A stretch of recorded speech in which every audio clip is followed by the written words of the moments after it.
Hello everybody, this is Murray back with you again with this edition of the Lavaca County News Review. This is going to be for the February 15th and 16th editions.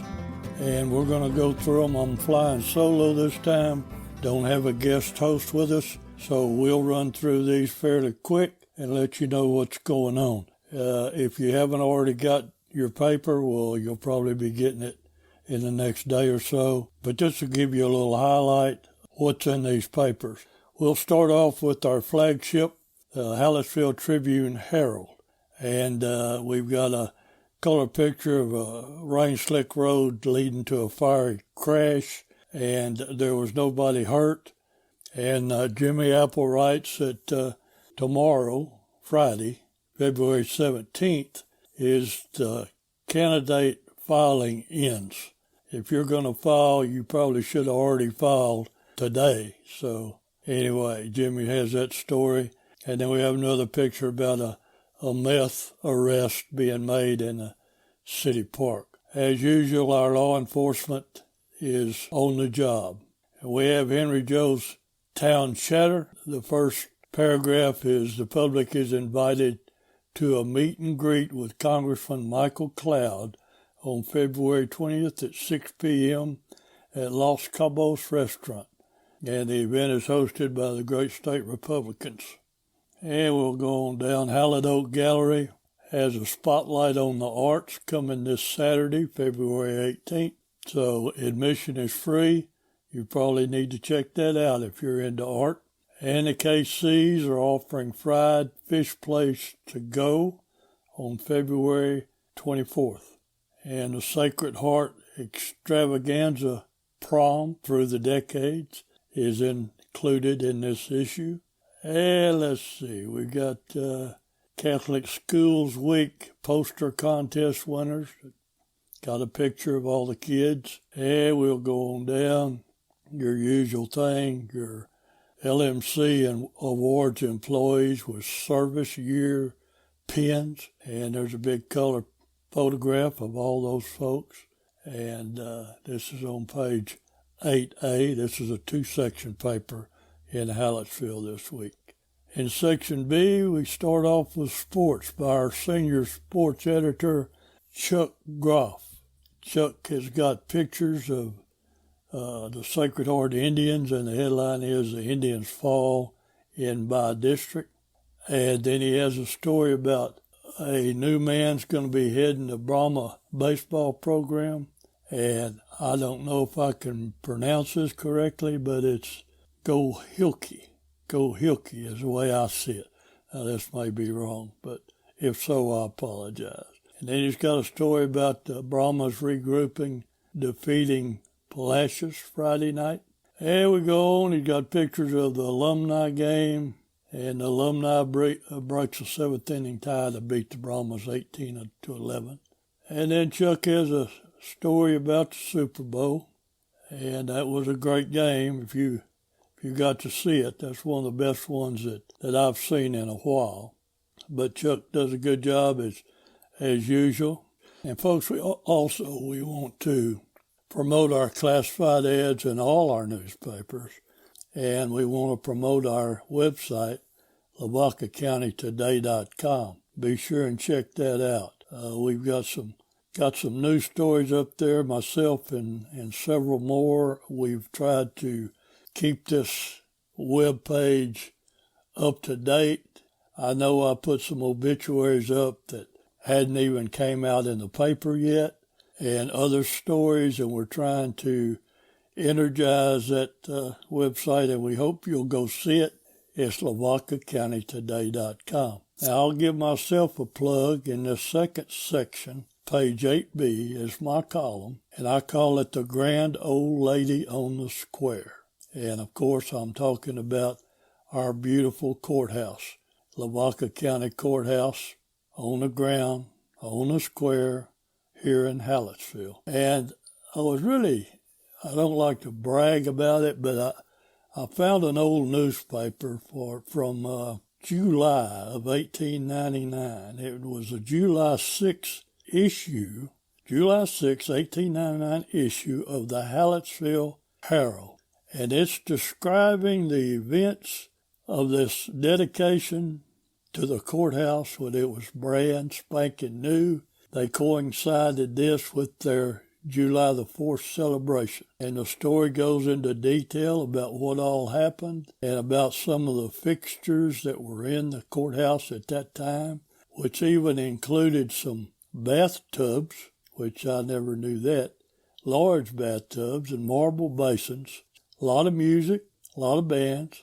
Yoakum sent its Cracker Jack band, and according to the paper, the Yoakum boys were not expected and gave us a very agreeable surprise. So, that's also on the website, The Grand Old Lady on the Square. I hope you'll enjoy reading it. We're going to move on over now to the Shiner Gazette, and on the front page we have the big time winners, and the photos are by Bobby Hariska. This was the area-wide Big Buck Contest banquet that was held last Sunday at the Shiner Knights of Columbus. He's got this picture. He's got Kurt Gaber of Victoria, finished with a score of 77 1/4. And he harvested that deer in DeWitt County. And then we have the best of the youth hunters was Will Miller of Gonzales, and his buck scored 71 3/8 points. And our managing editor, Bobby Hariska, has these pictures on the front page of the Shiner Gazette. And then the Cardinal Athletic Booster Club is selling tickets for their annual Fat Tuesday pork steak dinner on February 21. And we'll scroll on down and see what else is going on in Shiner. They have a picture of the Scout Sunday that was celebrated, and has pictures of Shiner Cub Scout Pack 231. And we'll go on, and on page 4, we've got more pictures of the Shiner area Big Buck Contest winners, and congratulations to all of them. Beautiful, beautiful deer. And let's see, we're going to go on down here. I'm scrolling through these electronic pages, and we have the sports page, and this story is by Mark Luby, our sports editor in Shiner and Yoakum and sometimes Moulton. He's got a story about the Lady Cougs rallying against St. Paul, and they won. They beat St. Paul 58-54. So it looks like that was an exciting game, and we just hate it that the St. Paul ladies come out on the low end of that score.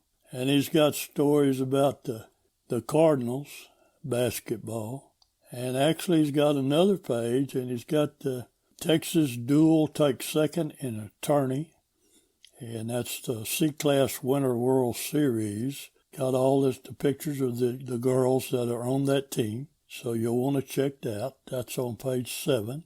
And we'll go on down. We have a story here by Jimmy Apple, and this story is also on our website, and it's about mental illness.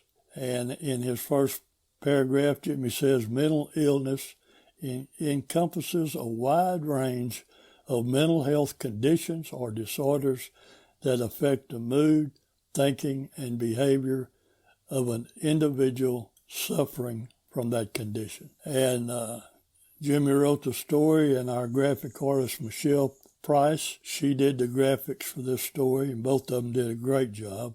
It's a good story about mental illness and the things that are being done, and this Red Door Fund for Mental Health. It's definitely a worthy cause. So check that out. And we want to thank Potex again for their great ad that they run every week.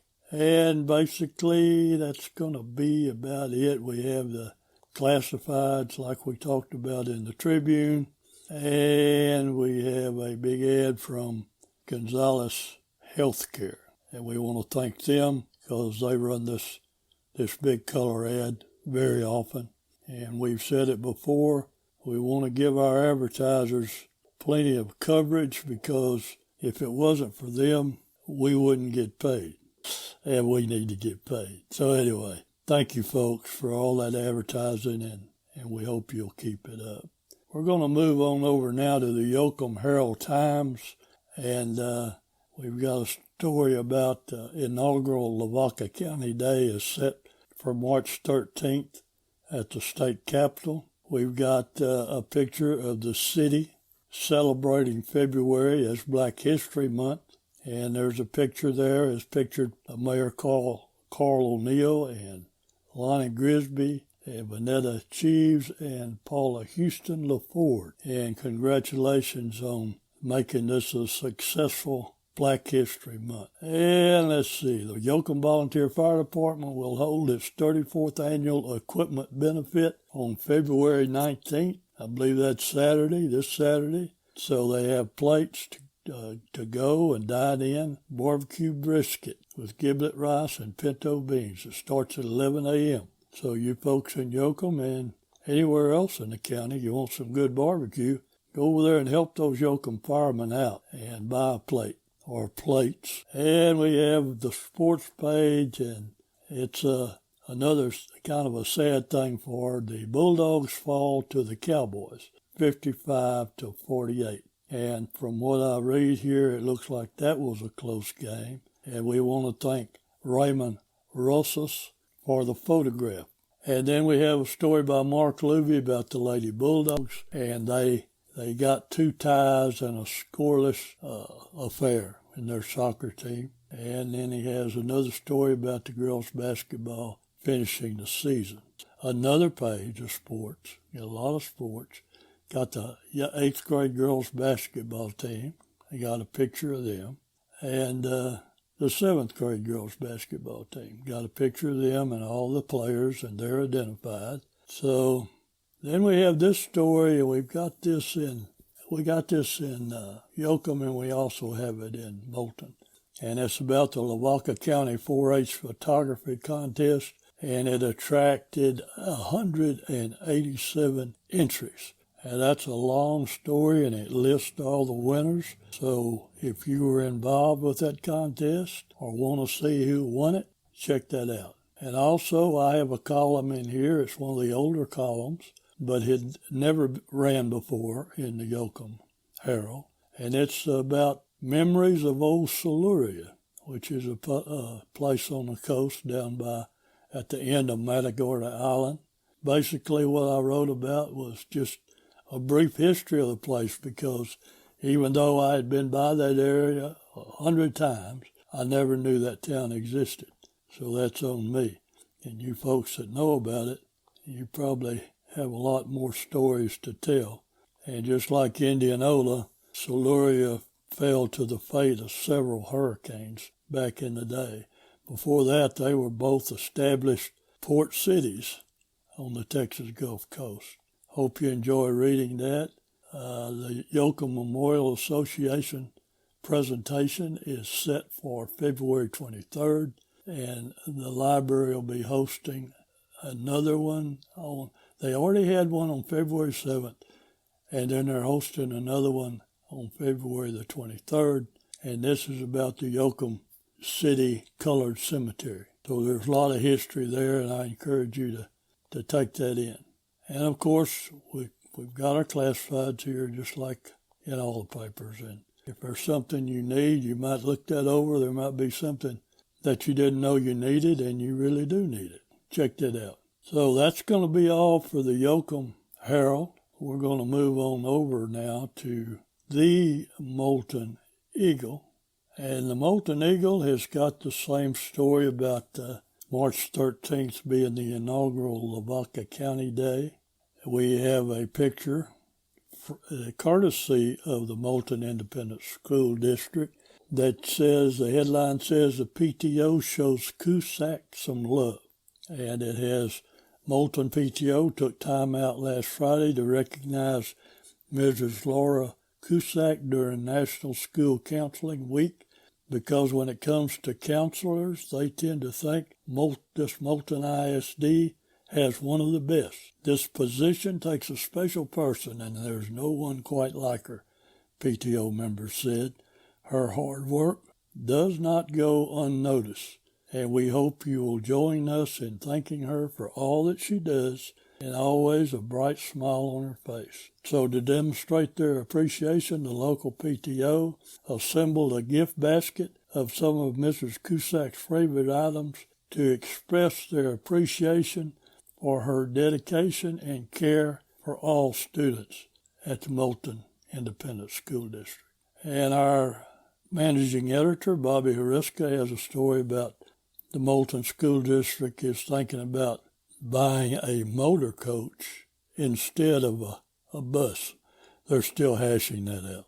And we're going to go on the story that I told you about, the grand old lady on the square. That's in this paper as well. It's in Moulton, page 2. And the Lavaca County 4-H photo contest is on page 3. Then on page 4, we've got the 9U baseball team wins the Shiner Fall League tourney. And we have that picture, the coaches and the players, so that's on page 4. And then we have the town crier. This is put together by Henry Joe Yashik. It's just a notice about the Altar Society Noodle Soup Dinner is February 26th. So you folks in Moulton and all around the area, you might want to check that out. Also, this Saturday, and this ad is in all our papers. I'm going to cover it because it's countywide. But this Saturday, February 18th, from 9 a.m. to 4 p.m., rain or shine, you're going to have the Hallettsville Market Day. And it'll be held at the Hallettsville Knights of Columbus Hall, 321 U.S. Highway 77 South. You can reach them at 361-772-0938. And they have a list of some of the things that are going to be offered. Wood, metal, and glass art, specialty food items, barbecue tools and knives, and live plants, furniture, home decor, and jewelry and purses. So don't forget that.